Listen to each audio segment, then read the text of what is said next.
Mga kapatid, magandang umaga po sa inyong lahat. Bago tayo manalangin ngayong umaga, gusto ko po sanang magbahagi muna ng salita ng Diyos na siyang maghahanda ng ating puso. Tayo po ay makikinig muna tapos sabay-sabay tayong lalapit sa Panginoon sa panalangin. Sa Hebreo 12:1, ganito ang sinasabi. Kaya nga, yamang napapaligiran tayo ng napakaraming saksi, alisin na natin ang bawat pabigat at ang kasalanang madaling bumitag sa atin. Tumatakbo tayong may tiyaga sa takbuhing inilaan sa atin. Mga kapatid, hindi lang ito simpleng paalala. Ito ay isang tawag mula sa langit. Isang mapagmahal na paanyaya ng Diyos sa bawat isa sa atin. Isang pagtawag na nagsasabing, "Anak, ano ba ang mga bitbit mong hindi ko naman iniatang sayo? Ano ba ang hawak-hawak mong unti-unting humihila sayo palayo sa akin?" Isipin po natin yan, ang sabi sa talata, alisin natin ang bawat pabigat. Alam niyo po ba, sa orihinal na wika, ang salitang pabigat ay hindi lang tumutukoy sa kasalanan. Ang ibig sabihin nito ay kahit anong bagay na nagpapabigat, pwedeng hindi masama sa una pero mabigat sa puso. Kaya hindi lahat ng pabigat ay kasalanan, pero lahat ng pabigat ay may kakayahang pabagalin ka, palayuin ka sa Diyos, at ubusin ang apoy mo sa pananampalataya.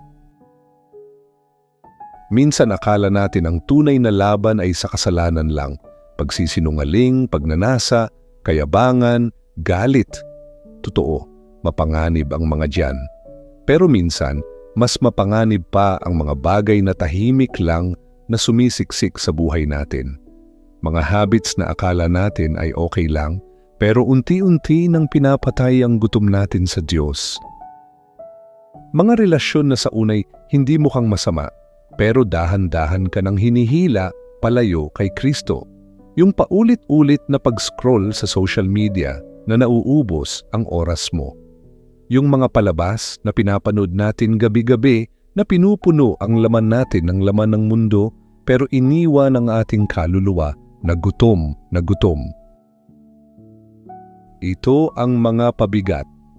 At ang banal na espiritu ay nagtatanong sa atin ngayong umaga, "Anak, ano ang mga pabigat na bitbit mo pa rin? Ano ang mga bagay na sinasabi mong wala lang pero alam mong nilalayo ka sa presensya ni Jesus?" Baka takot sa sasabihin ng tao kapag nagsimula kang mamuhay ng iba. Baka guilt. Mga bagay mula sa nakaraan na paulit-ulit na bumubulong na hindi ka sapat. Baka hiya. Pakiramdam mong masyado ka ng marumi para bumalik sa Diyos. O baka sobrang pagkaabala, busy sa napakaraming bagay, pero nakakalimutang tumigil at makinig sa tinig ni Jesus. Kapatid, tinawag tayong tumakbo. Hindi basta lakad lang kundi takbo, tuloy-tuloy, may direksyon, may layunin. Pero paano tayo tatakbo kung puno tayo ng pabigat?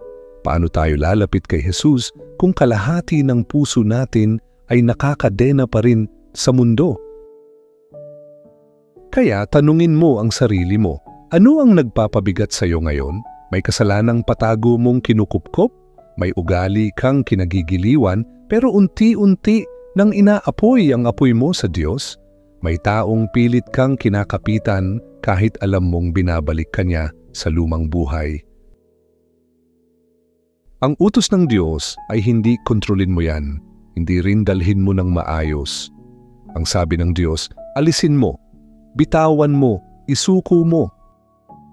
At hindi niya tayo inuutusang bitawan ng walang dahilan. Sa Mateo 18:8-9, matindi ang pahayag ni Jesus. Sabi niya, kung ang kamay mo o paa mo ang dahilan ng iyong pagkakasala, putulin mo at itapon. Kung ang mata mo ang dahilan, dukutin mo at itapon. Hindi ito literal, kapatid. Hindi ito tungkol sa pananakit sa sarili. Ito ay paalala ng lubhang kahalagahan ng pagsuko. Ang kasalanan, hindi yan nananatiling maliit. lumalaki yan. Kinakaladkad ka palayo kay Kristo. Si Jesus ay hindi nanguusig. Siya ay nagliligtas. Siya ay nagsasalita ng may pagmamahal at pangunawa. Sinabi niya ito hindi para takutin tayo, kundi para iligtas tayo.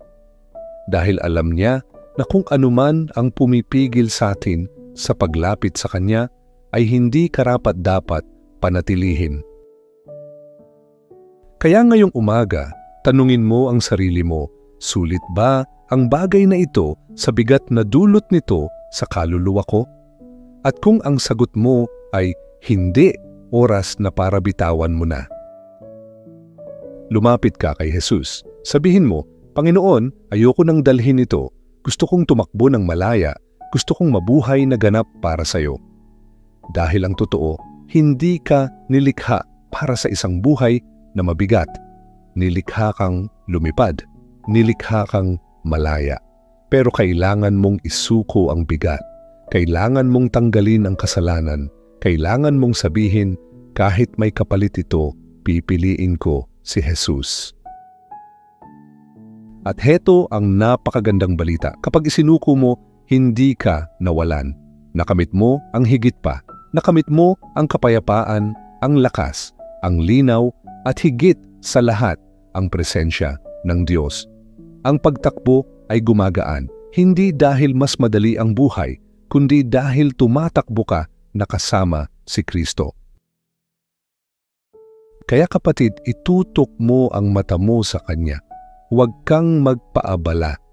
Huwag kang lumingon sa nakaraan. Huwag mong pulutin muli ang mga pabigat. Tumakbo ka. Tumakbo kang may sigla. Tumakbo kang may layunin. Tumakbo kang may kalayaan. Dahil sulit ito, at sa dulo ng lahat sasalubungin ka ni Jesus, yayakapin ka at sasabihin, magaling anak, tumakbo kang tapat, iniwan mo ang lahat para sa akin, at ngayon taglay mo ang tunay na buhay. Tayo na po ngayon ay manalangin. Panginoong Jesus, Ikaw ay mabuti. Ikaw ay tapat. Ikaw ay Diyos na mapagpasensya, mapagmahal, banal, at laging handang umalalay. Hindi ka lang tagapagligtas, kundi guro, pastol, at kaibigan. Salamat Jesus sa iyong walang sawang katapatan. Salamat dahil kahit ilang ulit akong lumihis ng landas, hindi mo ako iniwan. Kahit paulit-ulit kong pinipilit buhatin ang hindi ko dapat buhatin, nariyan ka pa rin, tahimik na tinatawag ako pabalik. Ngayong umaga, Panginoon, lumalapit ako sa iyo. Buksan mo ang aking mga mata. Ipakita mo sa akin ang mga pabigat na bitbit ko pa rin, yung mga bagay na sinasabi kong wala lang, pero alam ko, sa puso ko, nagpapabagal sa takbo ko. Ipakita mo ang mga ugali, relasyon, pag-iisip, at mga pangarap na hindi mo naman ipinagkaloob, pero pilit kong kinakapit. At Panginoon, narito rin ang mga kasalanan, mga kompromiso na unti-unti nang naging kadena. Akala ko noon kaya kong kontrolin, pero ngayon ako na ang kontrolado. Hindi ako makatakbo ng maayos dahil sa mga gapos. Kaya ngayon, Panginoon, inaamin ko, ayoko nang dalhin ang mga bagay na pinako mo na sa krus. Ayoko ng kalahating pagsunod. Ayoko ng paurong sulong na lakad. Ang gusto ko, Panginoon, ay tumakbong malaya. Malaya sa kasalanan, malaya sa takot, malaya sa guilt, malaya sa mundo. Panginoon, kung may mga bagay na kailangang tanggalin, tanggalin mo. Kahit masakit, kahit parang imposible, kahit matagal ko na silang kinapitan. Ang tiwala ko hindi sa sarili ko, kundi sa iyo. Kung kailangan ng pruning, gawin mo. Kung kailangan ng katahimikan, patahimikin mo ang lahat maliban sa tinig mo. Kung kailangan ng panahon, bigyan mo ko ng tiyaga at lakas para sumunod.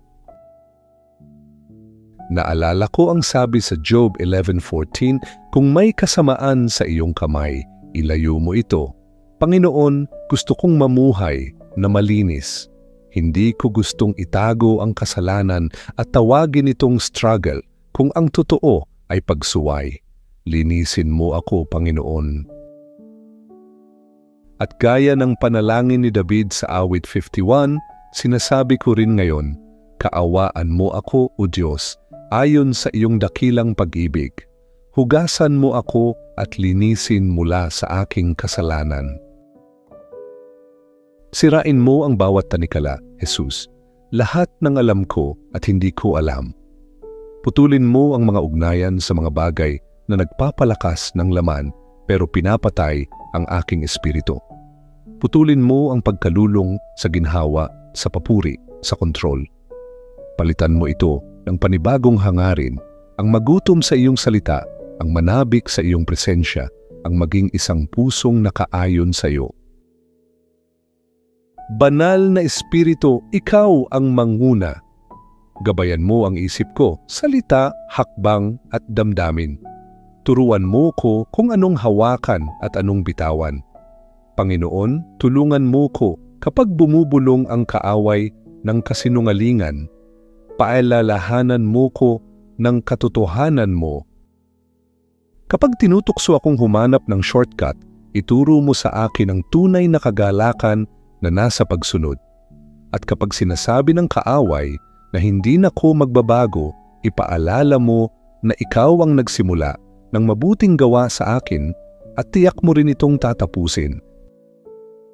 Panginoong Jesus, itutok ko ang mga mata ko sa iyo, hindi sa mga nawala, hindi sa mga binitawan ko, hindi sa iniisip ng iba, sa iyo lamang dahil ikaw ang gantimpala.